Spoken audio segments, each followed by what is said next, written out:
the second assignment, we're talking about cultural artifacts.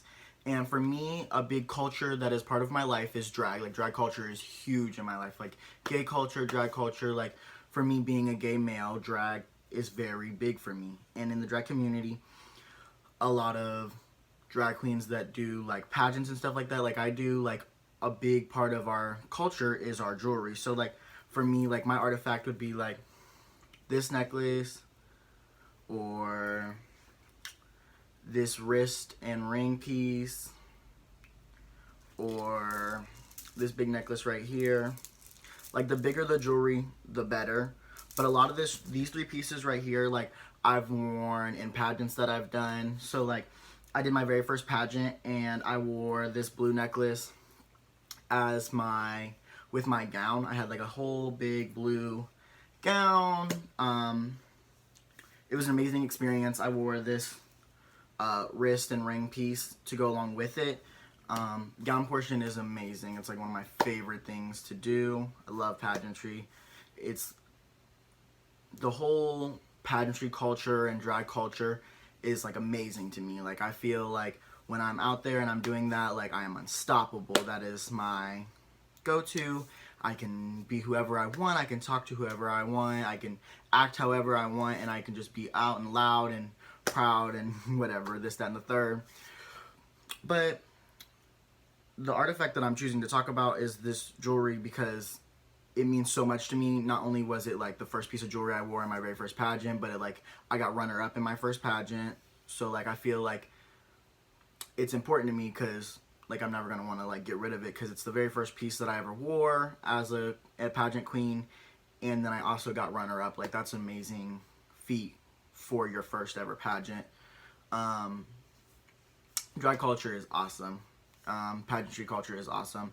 It's very competitive. It's very expensive. The bigger the jewelry, the better. You want to stand out, be loud, be proud. You want to be seen. You want to have that appearance of confidence. And I feel like jewelry just makes everything so much better. Like, the bigger jewelry you have, the more you'll be seen. The more it sparkles, the more it shines, the more it glitz and glams, the more they're gonna be like, wow, look at that. But also the more you have to spend on it. So it's kind of like give and take. So, like, some queens are really artsy and, like, artistic, and they make their own jewelry, which is, like, where I eventually want to go. Is I want to be able to, like, design my own gowns, and I want to design my own jewelry and be able to create that stuff for myself. But still, when you're creating your own jewelry, you still have to buy, like, all your stones and all your metal pieces and everything to create your jewelry. So it's still pricey.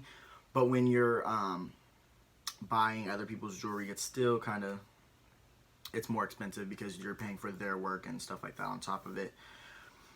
But yeah, these three pieces are, like, my favorite pieces. I love this one just because it's got, like, the pearls on it.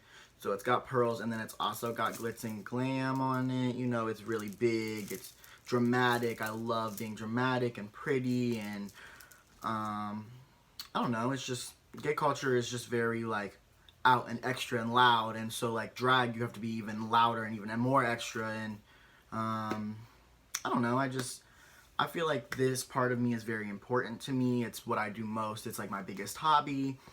I spend most of my time, if I'm not thinking about work, school, I'm either thinking about doing drag, what my next gown's gonna be, what pageant I'm doing next, like, in pageantry, there's different categories. So, like, there's a gown category, which is, like, where you do your gown, which is, like, your pretty dress that with the jewelry and the big hair updos and makeup, and you just want to be pretty and glitz and glamour.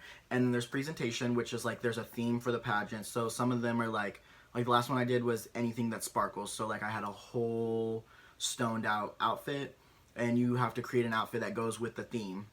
And then you have your talent portion, and you do, like, a talent. A lot of drag queens just, like, lip sync. They do, like, big, like, lip syncs with, like, dancers or props, stuff like that.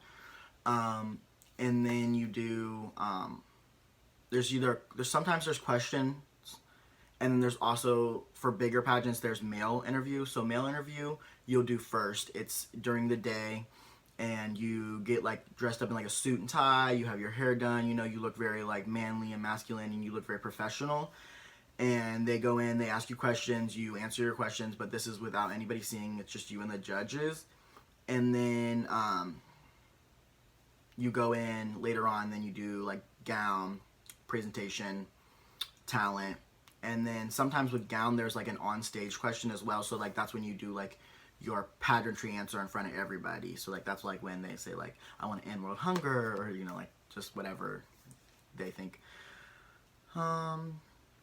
The pageantry system is a lot like the female pageantry system, but like in gay culture we have it like started way back. So like gay pageants originally started as balls. I don't know if you've ever seen like Pose or anything, but they started as balls. So like in like New York or California or like other places where like when gay culture like wasn't really accepted, we would do like underground balls. So we would dress up, there would be themes, you would dress up, you would go and dance and have fun, you would walk in your category and you would try and win. You would try to be the best one, the prettiest one, or whatever you would try to win the category is. And that's where like voguing came out of, and all kinds of other things, pageantry system, like that's where all of these big like ideas came from. It's a great community to be a part of. In drag culture, there's a lot of like, it's a very big family oriented group. So like a lot of drag queens have like drag moms and drag dads and you know, things such of the such. So that way you have someone guiding you as a entertainer to better your craft. And so it's not only is it competitive, but it's also like you do have those people that are there to support you, so you're not on your own all the time, which is really nice. It's great to be around, to just enjoy. I love it very much. Yeah, I don't know what else I'm supposed to be talking about. I feel like this is a very like broad story, like, but